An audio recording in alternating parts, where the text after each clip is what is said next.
আপনারা দেখছেন বিএসএল সারা বাংলার সেরা ফুটবল। আজকে কিন্তু ম্যাচ ছিল নর্থ বেঙ্গল ইউনাইটেড এফসি সঙ্গে কোপা টাইগার্স বীরভূমের। আজকে এই মোমেন্টে আমার সঙ্গে স্টুডিওতে রয়েছেন ভারতের প্রাক্তন তারকা জাতীয় ফুটবলার ভাস্কর গাঙ্গুলি এবং আরেকজন ভারতের প্রাক্তন তারকা জাতীয় ফুটবলার বিকাশ পানি।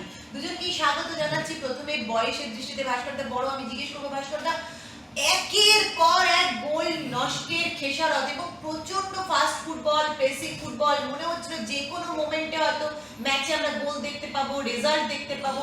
নর্থ বেঙ্গল ইউনাইটেডের এরকম ডমিনেন্স কিন্তু নষ্টের ওপর নষ্ট, কি মনে হচ্ছিল?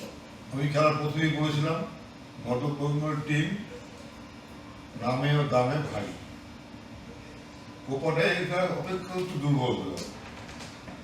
বলছে গোলের সুযোগ যদি মিস করে তাই ভুগতে হবে, সেটাই হলো। সারাক্ষণ ডমিনেট করে গোল করতে পারবে এবং যে গোলগুলো মিস করেছে ফরওয়ার্ডের খেলোয়াড়রা, ডেভিড, স্ট্রোক, সঞ্জু সাঁতরার, টুডু মিস করেছে, চোখে না থাকলে বিশ্বাস করা যায়। তবে তার মধ্যে বলবো ফুটবলার কিন্তু আপ অ্যান্ড ডাউন অনেকটা হয়েছে। বীরভূমের টিমটা চেষ্টা করেছে তাদের সাধ্য মতো ভালো ফুটবল খেলার, এবং একটা সময় এসেছিল ওরা একটাই চান্স পেয়ে গেছিল একদম শেষ মুহূর্তে কোমরানের হাত চলে যায়। আমি তো সরকারের কথা বলছিলাম যে কাউন্টারের গোল না প্রায় হয়ে যেতে বসেছে, এবং নর্থ বেঙ্গল এফসিকে আরো চিন্তা ভাবনা করতে হবে স্কোরিং এবিলিটি বাড়ানোর জন্য। স্কোরিং এবিলিটি না বাড়ে ডিফেন্স কতক্ষণ সামলাবে, কিন্তু একটা ভুল হতেই পারে, গোলকিপার একটা ভুল হতেই পারে, সেটাকে সামলানোর জন্য যদি গোলটা করে দিয়ে রাখে নিশ্চিন্তে খেলতে পারে। আজকের ম্যান অফ দ্য ম্যাচ প্রত্যাশা মতোই অ্যামো এভেঞ্জার নর্থ বেঙ্গল ইউনাইটেডের 32 জার্সিধারী প্লেয়ার। বিকাশ দা, আপনার কাছে আসবো, মানে এমন সাজিয়ে দেওয়া বলগুলো, ডেভিড, স্ট্রোক, ঝন্টু, রবি টুডু এবং তার সঙ্গে আমাদের সঞ্জু সাঁতরা পরপর যেন একটা মিসের বন্যা শুরু হয়ে গেছিল এবং মনে হচ্ছিল যে এই বলটা থেকেই গোল আসবে, এইখান থেকেই গোল আসবে, কিন্তু না, অল ইন ভ্যান। ফুটবলে যদি গোলই না দেখতে পাওয়া গেল এবং এরকম একটা টিম, দুর্ভাগ্য, মানে ব্যাড লাগ যেটা বলে। সবসময় তো ভালো খেললে সব টিম জিততে পারে না, তো আজ এদের লাক ফ্যাক্টরটা ছিল না, যার জন্য এত সুযোগ মিস হয়েছিল।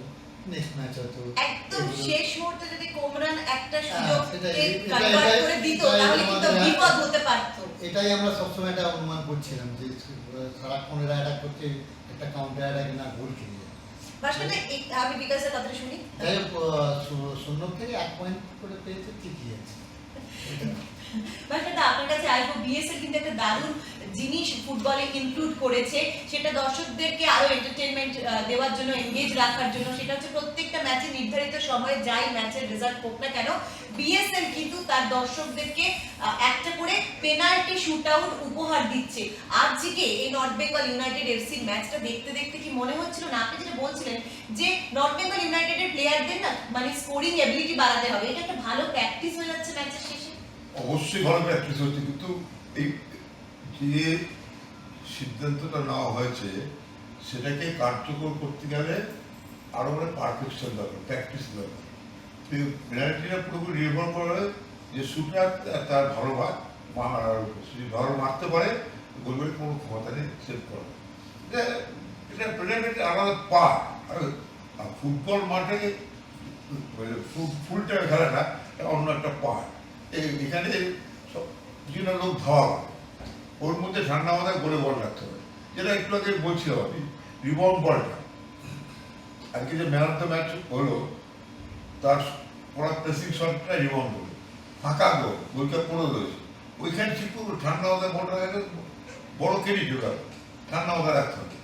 আগের ম্যাচে দেখলাম ব্রিলিয়ান্ট গোল বা পায় এইসব এসে সঞ্জু ব্রিলিয়ান্ট গোল।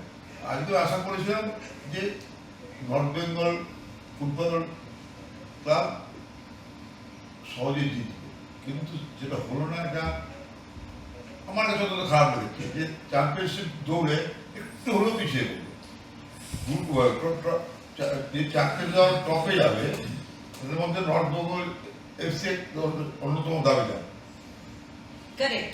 কোপা টাইগার্সের ম্যাচ দেখে কি আজকে মনে হলো যে কোপা এখনো জ্বলে ওঠার সুযোগ রয়েছে? না, আমার খুব একটা ভালো লাগলো না কোপাকে। মানে আমি মানে যা অবস্থা দেখছি এখন এই মেহতাবের টিমটা Sundarban Bengal auto FC, JHL royal city FC, north Bengal এবং ব্যারেটোর যে টিম হাওড়া হুগলি ওয়ারিয়র্স এই চারটে টিমের এবং মধ্যে নর্থ চব্বিশ পরগনা যেটাতে গৌতম ঘোষ কোচ রয়েছে, এইগুলোর সম্ভাবনা রয়েছে। সবচেয়ে বেশি আগে যাচ্ছে ওই মেহতাবের টিম। Sundarban Bengal auto FC match আছে আগামী কাল, আমরা কিন্তু সেই ম্যাচের দিকেও চোখ রাখবো। এই এবং 5টা টিম আছে টপ 4-এ যাওয়ার জন্য।